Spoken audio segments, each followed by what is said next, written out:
High friends welcome back to my channel Tamanna family blog. आमी चांदिनी आमार छोट्ट परिवारे तुम्हादेर सबाइके अनेक स्वागत जानिए आजकेर भिडियोटा शुरू करछि।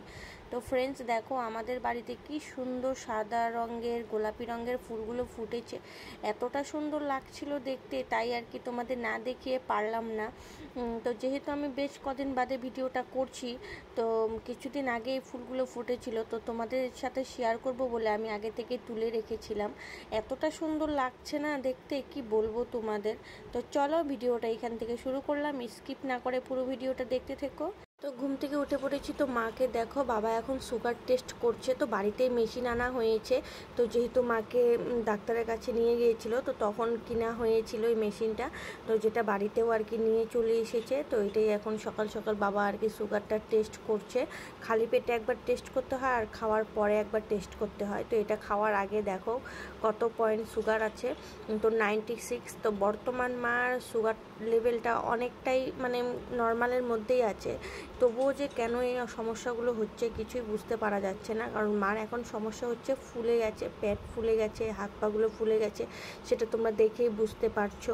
আগের কিছুদিন আগে বেশ সুন্দর আমাদেরকে রান্না করেও খাওয়ালো মাংস, ফ্রাইড রাইস, আর এখন দেখো হঠাৎ করে এতটা শরীর খারাপ হয়ে যাবে কি বলবো, যার কারণে আমি মানে ঠিকঠাক করে ভিডিও দিতে পারিনি। আর এদিকে দেখো হুট করে কোথা থেকে যে এত ঝড় চলে আসলো সেটা আর কি বলবো তোমাদের। এত ঝড় বৃষ্টি হচ্ছে আমাদের এখানে, সেটা আর কি বলে বোঝানোর মতো না। দেখো যেভাবে জল জমা হয়ে যাচ্ছে, মনে হচ্ছে যে মানে একদম পুরো নদীর মতো ধার ছুটেছে, দেখেছো আমাদের মানে উঠোন দিয়ে। আর একদম বারান্দার অবস্থা পুরো খারাপ হয়ে গেছে, দেখো ঘর বাড়ির অবস্থা একদম পুরো শেষ, এই জলে জলাকার হয়ে গেছে। হুট করে চলে আসলো, আমাদের চা খাওয়া হয়ে গেছে, তো চা মানে খাওয়া হতে না হতেই মানে তখনই এত জোরে আর কি হঠাৎ করে চলে আসবে বৃষ্টি, ভাবতেই পারিনি। তো দেখো এদিকে চলে এসেছি ঘরে, তো বিছানাটা উঠিয়ে নেব। আর ভাবছি আজকে বিছানার চাদর বালিশের কভারগুলোও মানে খুলে নেব, কারণ অনেক দিন থেকেই তো এগুলো আর কি ধোয়া হচ্ছে না, যেহেতু বৃষ্টি বৃষ্টি করে এগুলো চেঞ্জও করছিলাম না। আর তো ভাবলাম যে না আজকে একটু এগুলো পাল্টিয়ে নেই। তো এদিকে দেখো ব্ল্যাঙ্কেটটাও মানে মামামের কি হয়েছে বলো তো, যে ও কম্বল লাগবে, ব্ল্যাঙ্কেট লাগবে, ঘুমোলে বলবে আমাকে কম্বল গায়ে দিয়ে দাও, কি যে মানে বলবো। এদিকে ফ্যানও চলা থাকবে আবার এদিকে, আর এদিকে এসে দুষ্টামি শুরু করে দিয়েছিল, কি বলবো তোমাদেরকে। তো যার জন্য ওকে আমি বকছিলাম আর কি যে যাও এখান থেকে যাও, তো কথাই শোনে না জানো তো। আর বন্ধুরা কি বলবো, মানে মার যত দিন যাচ্ছে মার মানে শরীরটা তত খারাপের দিকে চলে যাচ্ছে, মানে কিছুতেই ঠিক হচ্ছে না। এর জন্য মন টনও ভালো না, বেশ কদিন মানে আর কি ভিডিও করিনি, গ্যাপ দিয়ে দিয়েছিলাম, কারণ এতটা অসুস্থ হয়ে গেছিলো। তো মানে এখন তো নিজে মানে একা একা হাঁটা চলাও করতে পারছে না। তো অনেকদিন বাদেই ভিডিওটা আবার করছি। তো এদিকে সংসারের সমস্ত কাজ বাজ, তারপর এদিকে মাকে দেখা, মানে একবারে এত কিছু না হয়ে উঠছে না, তারপর আবার ভিডিও করো, তো সেই জন্য না বেশ কদিন আর কি গ্যাপ দিয়ে তারপর ভিডিওটা করছি। তো এদিকে দেখো বিছানার চাদরগুলো মানে উঠিয়ে নিলাম, উঠিয়ে আর একটা বিছানার চাদর পেতে নিচ্ছি। আর এদিকে দেখো জানলাতে দেখতেই পাচ্ছ অন্ধকার হয়ে গেছে বৃষ্টি হওয়ার পরে, তো এখনও বৃষ্টি হচ্ছিল, ঝিঝির ঝিরিঝিরি বৃষ্টি পড়েই যাচ্ছিল। তো ঘরে চলে এসে আমি ভাবলাম যে না বিছানাটা উঠিয়ে নেই, তারপর এদিকে আবার মাকেও খাওয়াতে হবে। তো এদিকে মার জন্য ফেনা ভাতও করে নিয়েছি। তো চলো বিছানাটা গুছিয়ে নেই, পরে আবার তোমাদের সাথে কথা হচ্ছে।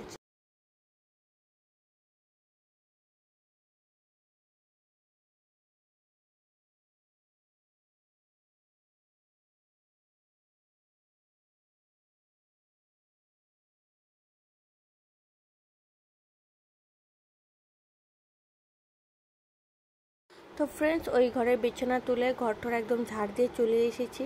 তো এদিকে দেখো মা ঘুমিয়ে আছে, মার শুধু ঠান্ডাই লাগে কেন জানি না, ফ্যান তো দেওয়াই যায় না। আর এদিকে দেখো মার জন্য জল নিয়ে চলে এসেছি। তো মাকে এখন ঘুম থেকে উঠাবো, মা জাগ নাই তবু আর কি শুয়ে থাকে, যেহেতু বসে থাকতে পারে না, তো বসে থাকতে অনেকটাই সমস্যা হয় যার জন্য। তো মাকে এখন উঠিয়ে দেবো, যেহেতু মা একদমই মানে কী হয়েছে বলো তো, কোমরের থেকে একদমই মানে বল পায় না, তো যার জন্য মানে মাকে জোর করে উঠোতে হয়।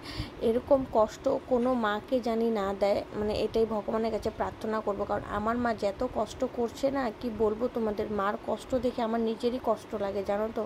মানে যতটুকু পারছি মাকে হাসি খুশি রাখার চেষ্টা করছি। তো এদিকে দেখো এখানে একটা টুল ছিল আর কি, সেই টুলটাতে মার পাগুলো দিয়ে দিলাম, তো এখানে রাখলো। আর মাকে বসিয়ে এখন মার জন্য ভাত নিয়ে আসলাম। তো মানে ফেনা ভাত বলি আর কি, মাড়ি ভাত যেটাকে আর কি। তো ভোগ চাল দিয়ে একটু ডাল দিয়ে আর ঝিঙে পটল এইসব দিয়ে মানে বানিয়েছি। যেহেতু মা সেরকম কিছুভাবে ভালো করে খেতেই পাচ্ছে না, মানে খাওয়া দাওয়া একদম রুচি নেই বলছে আর কি, খেতেই পাচ্ছে না, এক দুগাল খেলে আর মানে ভাতটা খাই না। তো যার জন্য একটু ফেনা ভাত বানিয়েছি, যে বললাম যে এটা একটু খাও, দেখো খেতে পারো কি না। তো সেটাই খাইয়ে দিচ্ছি। কারণ মার এখন কি হয়েছে বলো তো, হাতটা তো না মানে পুরো কাঁপছে, মানে নিজে যে নিয়ে খাবে সেটা আর কি মনে হচ্ছে যে পড়ে যাবে। তো যার জন্য আমি খাইয়ে দিচ্ছি এখন আপাতত মাকে 2-3 বার, যতটুকু টাইমে আর কি মা খায়, যেটাই খায় আমি খাইয়ে দিচ্ছি। তো চলো মাকে খাইয়ে নিই, এদিকে আবার রান্নাবাড়িও বসাতে হবে। দেখতে দেখতে বেলা তো অনেকই হয়ে গেল, বেলা তো আর থেমে থাকে না। তো চলো। তো মাকে খাইয়ে দাইয়ে এসে এখন আমি সবজিগুলো কেটে নিয়েছি। দেখো করব হচ্ছে গোট গোট করে আলু ভাজি, আর আজকে নিরামিষই রান্না করব, ডাল করব, আলু ভাজি করব। এদিকে হচ্ছে কচু, তো এটাকে মেশিনে কুড়িয়ে নিয়েছি, একদম দেখো মিহি হয়ে গেছে। কচুটা কুড়িয়ে নিয়ে এটাকে মানে ভাজি করব। তো কীভাবে করব তোমাদেরকে বলছি। তারপর এদিকে করব আলু আর পটল দিয়ে রসা, আর হচ্ছে ডাল বসিয়ে দিয়েছি, তো ডাল হলে হয়ে যাবে। আর এদিকে হচ্ছে রসুন মানে কয়েকটা চোচা খুলে রেখেছি, এটা হচ্ছে কচু ভাজিতে দেব। আর চলো এদিকে আলু সিদ্ধ দিয়ে দিয়েছি মামামের জন্য। আর এদিকে আর একটা দেবো, এটা হচ্ছে ডালের বড়ি কিছু ছিল ঘরেতে, ভাবলাম আর কি আলু পটলের সবজির মধ্যে এটাও দিয়ে দেবো, খেতে বেশ দারুণই লাগবে। তো এই যে রান্না বসিয়ে দিয়েছি, ফার্স্টে করছি আলু ভাজি, তো দুটো গ্যাসের মধ্যে বসিয়ে দিয়েছি, না হলে তো অনেকটাই দেরি হয়ে যাবে না। ফ্রেন্ডস এদিকে আমি রান্না বসিয়ে দিয়েছি, তো রান্না করছি। এদিকে সকালে মোটামুটি কাজ বাজ হয়ে গেছে, মাকে খাওয়ানো একবার হয়ে গেছে সকালে। তো এখন দুপুরে রান্নাটা করছি। তো আজকে নিরামিষই রান্না করছি, কারণ মা যেহেতু মাছ টাছ এখন খেতে পারবে না, তো সেই জন্য নিরামিষই রান্না করছি। আর আমরাও নিরামিষই খাবো বলো, মা যদি মাছ টাছ না খায় আমরা কি করে খাই, আমাদেরও মন টান ভালো লাগে না আর কি খেতে। তো আজকে আমরাও নিরামিষই করছি, একবারে হয়ে যাবে আর কি, মাও খেয়ে নেবে আমরাও খেয়ে নেব। চলো রান্নাটা করি। আর আজকে এতটা বৃষ্টি হচ্ছে, সারাটা দিন ধরে বৃষ্টি পড়েই যাচ্ছে। সকালবেলা তাও কিছুটা টাইম ভালো ছিল, আলো ছিল, হুট করে যে কোথা থেকে বৃষ্টিটা চলে আসলো কে জানে। বৃষ্টি হলে না একদম ভালো লাগে না, বাড়ি ঘরের একদম মানে কি বলবো অবস্থা পুরো খারাপ হয়ে যায়। চলো রান্নাটা করে দিই। তো যেহেতু দুটো গ্যাসের মধ্যে বসিয়ে দিয়েছি, তো ঝটপট করে রান্নাটা হয়ে যাচ্ছে আর কি। তো একটার মধ্যে বসিয়ে দিয়েছি আলু ভাজি, তো এটা হচ্ছে প্রায়, আর ওটাতে দিয়ে দিয়েছি আলু পটলের সবজিটা করব। তাহলে দুটোর মধ্যে করলে ঝটপট করেও হয়ে যাবে আর সময়ের সাথে সাথে হয়ে যাবে। তো ফার্স্টে ডালের বড়িগুলো একটু হালকা করে ভেজে নিলাম, তারপর একটু তেল ছিল তো সেটার মধ্যে আর পটল আর আলু আর কি দিয়ে দিলাম। আর এদিকে দেখলে তো আমি একটু ছ্যাঁকাও খেয়ে নিলাম, মানে তেল ছিটে এসেছিলো আমার ডান হাতে। তো তারপর দেখো একটু নাড়াচাড়া করে দিলাম। আর এদিকে আলু ভাজাটি প্রায় হয়েই গেছে, তো এখানে আর কি আলু ভাজিটি উঠিয়ে নিলাম থালের মধ্যে। তারপর আর কি কচুটা ভেজে নেব। তো কচু ভাজতে শুকনো লঙ্কা, কালো জিরে ফোড়ন আর একটু রসুন থেতো করে দিয়ে দিয়েছি, তারপর ভালো করে ভাজা ভেজে করে দিয়েছি। আর হলুদের গুঁড়ো, লবণ, একটু মরিচের গুঁড়োও দিয়ে দিয়েছিলাম, একটু ঝাল ঝাল হলে খেতে ভীষণ ভালো লাগে তাই। তো চলো এখন রান্নাটা করে নিই, তারপর দেখাবো কী কী রান্না করলাম।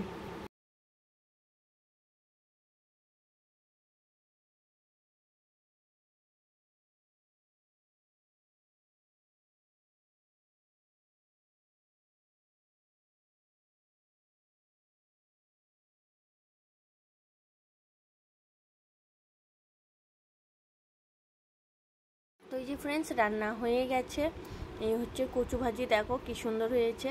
আর আলু ভাজি, এই হচ্ছে মুগের ডাল। তো ডালের মধ্যে কি দিয়েছি বলো তো, পেঁপে দিয়ে ডাল করেছি আজকে। এই দেখো একদম লম্বা লম্বা করে কেটে দিয়েছিলাম, তো ডাল হয়ে গেছে। আর করেছি হচ্ছে আলু পটল দিয়ে ডালের বড়ি দিয়ে রসা, দেখো এটাও সুন্দর হয়েছিল, নিরামিষ তো খেতে ভীষণই ভালো লাগে। তো চলো এখন সবাই খাওয়া দাওয়া করে নেব, খাওয়া দাওয়া করার পর দেখা হচ্ছে। তো হাই ফ্রেন্ডস, এখন হয়ে গেছে বিকেল আর দুপুরে আমাদের খাওয়া দাওয়া হয়ে গেছে। তো রান্না করার পর তারপরে মাকে খাইয়ে দিয়েছি, তো তখন আর তোমাদের সাথে শেয়ার করিনি খাওয়ানোটা। তো মাকে খাইয়ে দেওয়ার পর আমরাও খেয়ে নিয়েছি, মাম্মামকেও খাইয়ে দিয়ে একটু রেস্ট নিয়েছি। আর দেখো আজকে বললাম না সকাল থেকে বৃষ্টি ওয়েদার, তো দেখো এখন অবধি মানে জল আছেই, এখন অবধি শুকায়নি। কি বলবো, মানে মিডিলে তো অনেকটা দিন আর কি বৃষ্টি হয়নি, আজকে আবার হুট করে দেখছি বৃষ্টি হচ্ছে। ফ্রেন্ডস, আজকে প্রায় অনেক দিন বাদে আবার ভিডিও করছি, কারণ মিডিলে প্রায় 10-12 দিনের মতো গ্যাপ দিয়ে দিয়েছি, কারণ মার মানে শরীরটা প্রচণ্ড খারাপ হয়ে গেছে, তোমরা মানে দেখে বুঝতেই পারবে, সেই জন্য আর কি মনটাও ভালো লাগে না। আর যেহেতু ওয়েদারটাও বৃষ্টি আর ঘরে কারেন্টও নেই, জানি না কারেন্ট কখন আসবে। আমাদের এখানে বৃষ্টি হলে তো কারেন্ট চলেই যাবে, আর কি বলবো সেটা। চলো একটু রাস্তাতে একটু হাঁটাহাঁটি করি, পরে আবার তোমাদের সাথে দেখা হচ্ছে। তো এই দেখো ফ্রেন্ডস, বলতে না বলতেই সন্ধ্যাতে আবার বৃষ্টি চলে এসেছে, একদম মেঘটা পুরো কালো করে বৃষ্টি হচ্ছে। আর এদিকে বাবা দেখো বারান্দাতে বসে আছে, আর এদিকে দেখো মুষলধারে বৃষ্টি হচ্ছে। কারেন্ট চলে গেছিলো, তবুও আবার কারেন্ট চলে এসেছে, বেশ ভালোই হয়েছে। এদিকে আমি দেখো ঘরে চাও বসিয়ে দিয়েছি। তো চলো চাটা করে নিই, চাটা করে খেয়ে দে তারপর তোমাদের সাথে আবার কথা বলছি।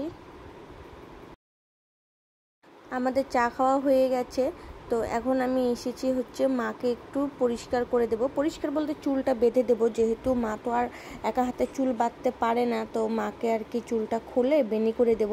এমনিতেও সবসময় বেনি করে রাখা হচ্ছে, কারণ যেহেতু শুয়ে থাকে, না হলে তো জট বেঁধে যাবে। তবুও দেখো বেনি করে রেখেছি, আর যেতটুকু চুল আর কি মাথাতে দেখা যাচ্ছে, তো সেই জায়গাটাতে জট পড়ে যায়, আর খুলতে না প্রচণ্ড অসুবিধে হয়ে যায়।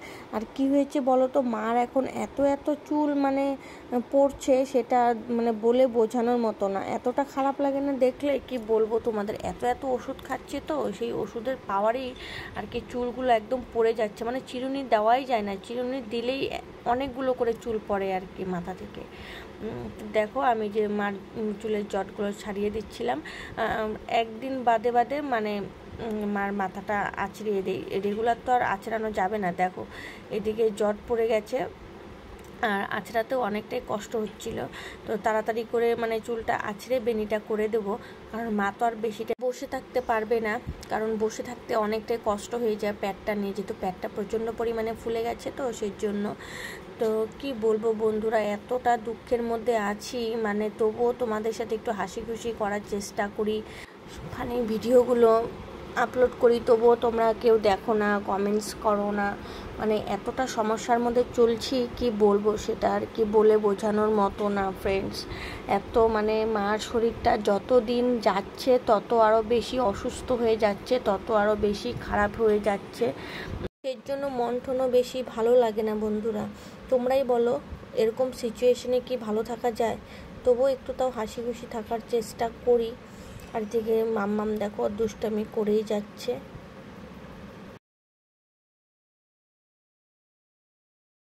মাম্মাম তো ছোট, ও তো বোঝেই না। দেখো ক্যামেরা অন করা আছে, আর ও কিন্তু মাঝে মধ্যে আসছে আর ডান্স করছে। কি করব বলো, ও তো ছোট বাচ্চা, ওকেও তো দোষ দিয়ে লাভ নেই না, ও তো এইসব কিছু বোঝেই না। মানে এদিকে দেখো মার বেনি করা হয়ে গেছে, তো টিপ পরিয়ে দিলাম, কারণ কপালটা ফাঁকা থাকলে না একদমই ভালো লাগে না। তো যেহেতু মা এখন নিজে কিছু করতে পারছে না, তো মাকে আমি একটু সাজিয়ে গুজিয়ে রাখছি আর কি। তো এখন দেখো জল দিয়ে দিলাম, তো জল বললো যে ঠান্ডা হয়ে গেছে, তো মাত্রই রেখেছিলাম, তারপর আর কি গরম জল মিশিয়ে আবার নিয়ে আসলাম। তো এখন খাবে প্রেশারের ওষুধ, সন্ধ্যেবেলায় চা খাওয়ার পরে না ওষুধ থাকে প্রেশারের ওষুধ, যেহেতু মার হাই প্রেশার, তো সেই জন্য তো প্রেশারের ওষুধটা খাইয়ে দেবো। তারপর আবার একটা ড্রপ আছে চোখের, তো সেটাও দিয়ে দেবো, দিয়ে তারপর মাকে শুইয়ে দেবো। এই হচ্ছে দিন, এইভাবেই দিন যাচ্ছে। সকাল হচ্ছে, তারপর এই ওষুধ খাওয়াচ্ছি, এটা করছি ওটা করছি, তারপর টাইমে ওষুধ খাওয়াচ্ছি, চোখে ড্রপ দিয়ে দিচ্ছি, এই করেই আর কি দিনগুলো যাচ্ছে। কি বলবো আর কি, সব দিন তো আর তোমাদের সাথে শেয়ার করতে পারছি না। তোমরা একটু সিচুয়েশনটা মানে বোঝার চেষ্টা করো, কারণ এই সিচুয়েশনে না প্রত্যেক দিন ভিডিও করতে পারছি না বন্ধুরা। তো তোমরা প্লিজ সবাই একটু মার জন্য প্রার্থনা করো, আর আমার পাশে থেকো, আমাকে একটু সাপোর্ট করো, আমাকে এভাবেই ভালোবেসে থেকো। কি বলবো, মানে বলার মতো কিছু ভাষাই নেই জানো তো।